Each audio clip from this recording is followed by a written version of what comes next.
Class में first आने का बेस्ट उपाय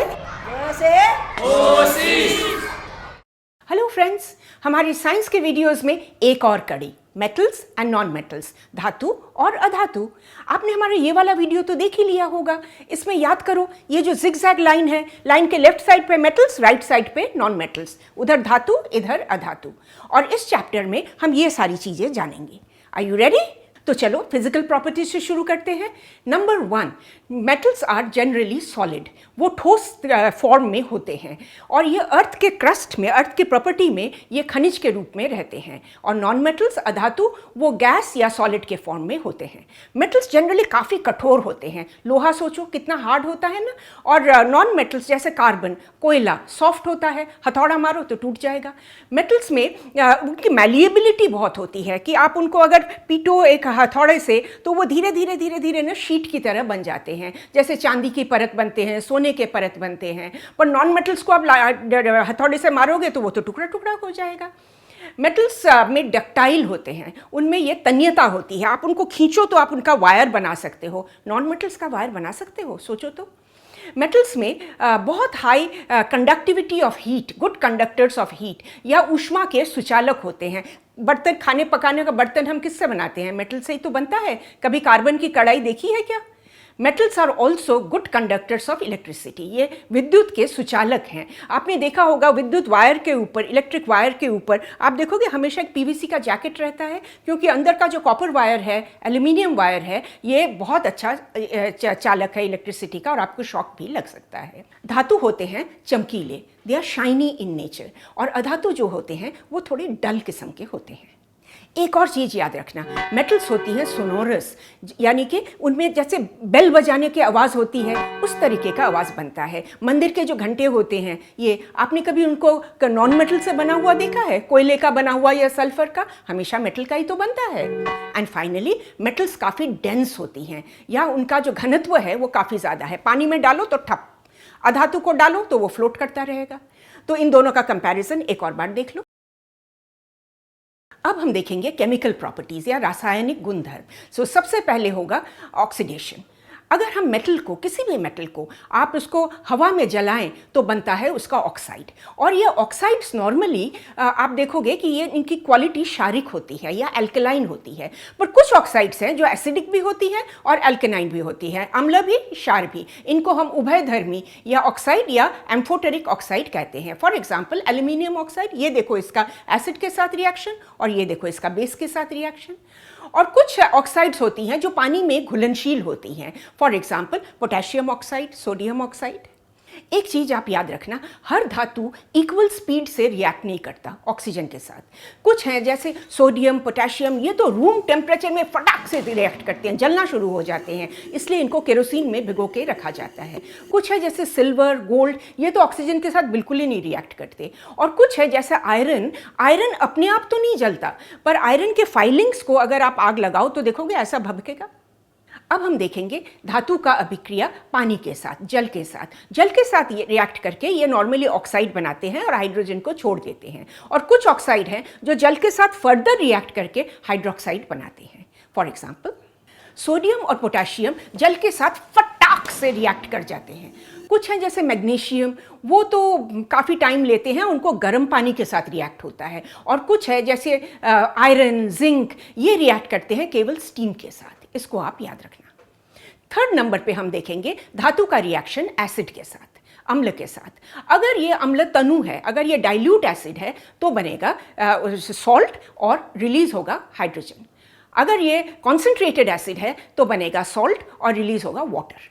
इसको याद रखना, कॉन्सेंट्रेटेड में वाटर और डाइल्यूट में हाइड्रोजन रिलीज होता है। दोनों टाइम, दोनों वक्त सॉल्ट बनता है। अब कुछ मेटल है जैसे गोल्ड, ये तो बिल्कुल ही डाइल्यूट एसिड के साथ रिएक्ट नहीं करते हैं, कॉन्सेंट्रेटेड के साथ भी नहीं रिएक्ट करते हैं। तो इनके लिए ज़रूरत है अम्लराज, जिसको हम कहते हैं एक्वा रीजिया। एक्वा रीजिया में है कॉन्सेंट्रेटेड नाइट्रिक एसिड और कॉन्सेंट्रेटेड हाइड्रोक्लोरिक एसिड। गोल्ड को उसमें डालोगे तो थोड़ी देर, कुछ समय बाद आपको ऐसे देखने को मिलेगा। चौथे नंबर पे हम आ जाते हैं, हम देखेंगे धातु का अन्य धातु के सॉल्ट के साथ रिएक्शन कैसे होता है। इसको आपको याद रखना पड़ेगा कि कुछ धातु बहुत ज़्यादा अभिक्रिया करती हैं और कुछ धातु कम अभिक्रिया करती हैं। तो मज़ेदार बात है कि जो ज़्यादा अभिक्रिया वाले हैं वो कम अभिक्रिया वाले के सॉल्ट में से अभी उसको भगा देते हैं और उसकी जगह आके खुद बैठ जाते हैं। देखो इक्वेशन को। और इसका एक बड़ा सिंपल सा आप एक एक्सपेरिमेंट देख लो। आप कॉपर सल्फेट लो और उसमें आप एक आयरन का कील डाल दो। आप देखोगे कि आयरन धीरे धीरे कॉपर को डिस्प्लेस कर रहा है और फिर बन जाएगा सोल्यूशन आयरन सल्फेट का। और कॉपर कहाँ जाएगा? कील को निकालोगे तो देखोगे कील के ऊपर ब्राउन ब्राउन ब्राउन ब्राउन सब गिरा हुआ रखा हुआ है और ये है कॉपर, यानी कि आयरन ने कॉपर को डिस्प्लेस कर दिया। नेक्स्ट हम देखेंगे धातु और अधातु की अभिक्रिया। How do metals and non metals react? They form a salt. वो बनाते हैं लवण। और ये है आयोनिक यौगिक, एक आयोनिक कंपाउंड। क्योंकि इसमें कैटायन भी है, एनायन भी है, इसलिए इनकी पकड़ है, जो जोड़ है, वो बहुत ही मजबूत होती है। इसके गलनांक, जो मेल्टिंग पॉइंट और बॉइलिंग पॉइंट, गलनांक और क्वथनांक दोनों ही काफ़ी हाई होते हैं। ये विद्युत के अच्छे सुचालक है अगर इन्हें आप किसी सोल्यूशन में घोल लो या इनको मेल्टेड फॉर्म में आप ले आओ, तब ये विद्युत के अच्छे सुचालक होते हैं। तो ये तो हो गया इनके केमिकल प्रॉपर्टीज। चलो अब देखते हैं एक बड़ा इंटरेस्टिंग सा चीज़। मैंने आपको बताया ना, मेटल सारे अर्थ के क्रस्ट में होते हैं, खनिज के रूप में, मिनरल्स के रूप में, और जहाँ काफ़ी सारा कॉन्सेंट्रेशन रहता है उसको हम कहते हैं ओर या अयस्क। ये इसको खनन से इनको निकाला जाता है। पर ये जो मेटल निकलता है ये ना प्योर नहीं है, साफ नहीं है। इसमें है मिट्टी, कंकड़, सैंड वगैरह बहुत कुछ रहता है जिसको हम कहते हैं गैंग। तो मेटल को हमें प्योरीफाई करना पड़ेगा। मेटल को हम इसमें से निकालें कैसे, इस चीज़ को पहले हम देखते हैं। तो इसका जो पहला कदम, इसको देखने के लिए हमें कुछ सोचना पड़ेगा और कुछ समझना पड़ेगा, जिसको हम कहते हैं रिएक्टिविटी सीरीज। इसको देखो, जो नीचे वाले मेटल्स हैं वो बिल्कुल ही रिएक्टिव नहीं है, बहुत कम रिएक्टिव हैं, और जो ऊपर वाले हैं वो ज़्यादा रिएक्टिव हैं। अब आप सोचोगे इतना बड़ा लिस्ट हम इसको कैसे याद रखेंगे, इस अभिक्रिया की लिस्ट को हम कैसे याद रखेंगे? इसके लिए भी एक फॉर्मूला है, and formula is please stop calling me a careless zebra, instead try learning how copper saves gold.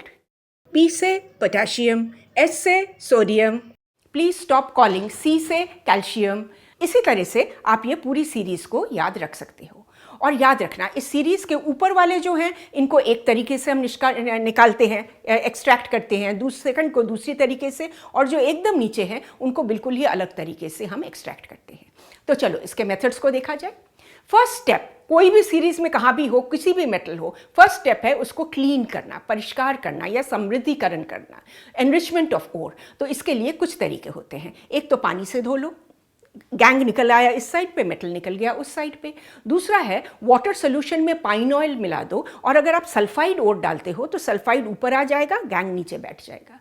तीसरा मेथड है मैग्नेटिक। ये देखो, मैग्नेटिक वाले पार्टिकल्स इधर आ गए, नॉन मैग्नेटिक गैंग दूसरी साइड पे चला गया।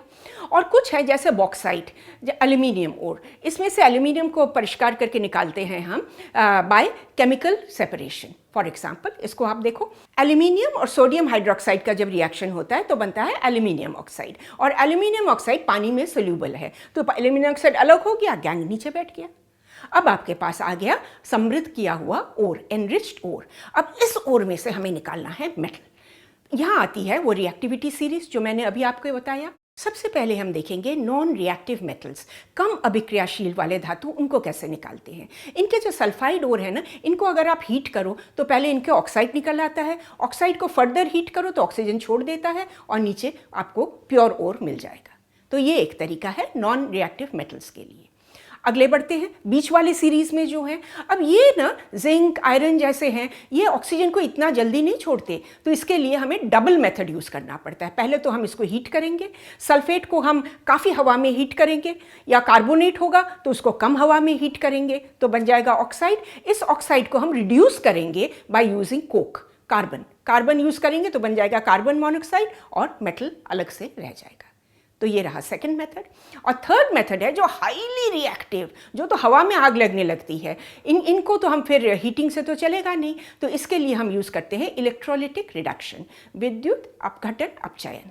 धातु के सॉल्ट को, धातु के लवण का एक इलेक्ट्रोलिटिक सोल्यूशन बना लेते हैं, उसमें से इलेक्ट्रिसिटी पास करते हैं। जो प्योर धातु है वो निकल के कैथोड पे आ जाएगा, और अधातु जो है वो एनोड पे चला जाएगा। हाईली रिएक्टिव मेटल्स का डिस्प्लेसमेंट एक और तरीके से होता है जिसमें ना बहुत ज़्यादा ऊष्मा निकलता है। It is a hugely exothermic reaction और इसको हम थर्मिट रिएक्शन कहते हैं। शायद ये आपने देखा भी होगा, कभी आपने देखा है कि रेलवे ट्रैक की कैसे वो वेल्डिंग करते हैं, सोल्डरिंग करते हैं। इसका ऐसे बनता है, ये देखो हम करते हैं आयरन ऑक्साइड के साथ एल्यूमिनियम का रिएक्शन, तो एल्यूमिनियम आयरन को रिप्लेस कर देता है, बन जाता है एल्यूमिनियम ऑक्साइड और आयरन लूज फ्री हो जाता है और निकलता है बहुत ज़्यादा ऊष्मा, बहुत ज़्यादा हीट, जिससे ये आयरन गल जाता है। ये देखो गला हुआ आयरन, फिर ये जब सॉलिडिफाई करता है तब इससे सोल्डरिंग की जाती है। इसको कहते हैं थर्मिट रिएक्शन और इसको निकाला था डॉक्टर गोल्डबर्ग ने। ये देखो इनकी तस्वीर। तो हमने धातु को निकाल लिया, तो हमारा काम खत्म नहीं, अभी तक खत्म नहीं हुआ है, क्योंकि ये जो कार्बन से रिडक्शन होकर धातु निकल रहे हैं ये ना नॉर्मली बहुत ज़्यादा प्योर नहीं होते, हमें इन्हें और भी प्योर बनाना है। इसलिए हम क्या करेंगे, एक इलेक्ट्रोलिटिक सोल्यूशन लेंगे, जो इम्प्योर धातु है उससे बनाएंगे एनोड और प्योर धातु से एक पतला सा कैथोड बना देंगे। और जब इसमें हम इलेक्ट्रिसिटी पास करते हैं तो इम्प्योर एनोड से वो प्योर धातु निकल के ये आके कैथोड पे डिपॉजिट होती रहती है। ये देखो कॉपर के शीट्स ऐसे ही तो बनते हैं, कॉपर के शीट्स, एल्यूमिनियम के शीट्स, सिल्वर के शीट्स ऐसे ही तो बनते हैं। पर याद रखो, इनको अगर आप ऐसे छोड़ दोगे ना तो धीरे धीरे आप देखोगे ये ब्राउन, ग्रीन, काला ऐसे पड़ने लगता है। ये देखो लोहा, रस्ट तो आप जानते ही हो, ये देखो सिल्वर, ये देखो तांबा, ये है इसका संक्षारण या हम करोजन कहते हैं। हवा में जो आर्द्रता है, गैसेस हैं, पार्टिकल्स हैं, इनकी वजह से इनके कार्बोनेट या सल्फाइड या ऑक्साइड बनने लगते हैं। तो करोजन को प्रिवेंट कैसे करें? इसका एक तरीका है कि इसको पेंट करो, दूसरा है इसको पॉलिश करते रहो, तीसरा है कि इसको गैल्वेनाइज कर दो, यानी कि इस पर जिंक या क्रोमियम की कोटिंग लगा दो, या आप कर सकते हो कि इसको अलॉय बना दो। अलॉय मतलब मिश्र धातु। कैसे? जैसे for example iron, pure iron जो होता है ना वो बहुत सॉफ्ट होता है, उसको आप हथौड़े से मारो तो प्लेट की तरह बन जाएगा, उससे आप खींच के आप उसके वायर निकाल सकते हो। तो आयरन को स्ट्रॉन्ग बनाने के लिए उसमें हम डालते हैं कार्बन और बन जाता है स्टील। और स्टील में अगर हम डालते हैं जिंक, निकल ऐसे डालेंगे तो बन जाएगा स्टेनलेस स्टील। तो ये है ना स्ट्रॉन्ग। अगर किसी अलॉय में मरकरी एक कंपोनेंट होता है तो उसको हम कहते हैं एमलगम। इसको भी आप याद रखना। तो चलो चैप्टर हो गया। मैंने आपको प्रॉमिस किया था कि मैं आपको कुछ चटपटे बातें बताऊंगी, चलो बताती हूँ। मैंने आपको बोला ना सारे धातु ठोस होते हैं और अधातु होते हैं गैस या ठोस, पर ब्रोमीन जो अधातु है वो एक्चुअली लिक्विड फॉर्म में होता है। मैंने आपको बोला ना धातु चमकीले होते हैं, अधातु निष्प्रभ। आयोडीन तो अधातु है लेकिन कितना चमकीला है। हम कहते हैं धातु कठोर होते हैं, पर ये भी तो धातु हैं, सोडियम, पोटेशियम, इनको तो आप छुरी से काट सकते हो। हम कहते हैं अधातु नॉर्मली कठोर नहीं होते, सॉफ्ट होते हैं, पर डायमंड जो कार्बन का एक अपर रूप है ये तो दुनिया की सबसे कठोर वस्तु है। एक और चीज़ हम कहते हैं ना धातु का गलनांक नॉर्मली ज़्यादा होता है, इसका मेल्टिंग पॉइंट, बॉइलिंग पॉइंट दोनों ज़्यादा होते हैं। पर कुछ धातु हैं जैसे गीलियम, जैसे सीजियम, इनको तो आप हथेली पे रखो, हथेली पे जलना शुरू हो जाएंगे। तो हमने जितनी सारी बातें बोली थी आपको बिगिनिंग में धातु और अधातु के बारे में, ये उनके एक्सेप्शंस हैं। जैसा मैं हमको हमेशा कहती हूँ, आप एक बार चैप्टर को पढ़ लो, फिर वीडियो को देख लो, फिर जब आप चैप्टर को पढ़ोगे एकदम सब कुछ क्लियर हो जाएगा। अपने शब्दों में आंसर लिखना, ऐसे एग्जाम्पल दे के जैसे मैंने आपको अभी बताया, और आई प्रॉमिस यू आपको बहुत अच्छे नंबर मिलेंगे। आप हमारे साथ तो जुड़े ही हुए हो ये सारे मीडिया पर। इसमें हम लोग ना हर रोज़ एक मोटिवेशनल पोस्ट डालते हैं, आप देखोगे आपको अच्छा लगेगा तो हमें तो बहुत ज़्यादा अच्छा लगेगा। Thanks for watching. क से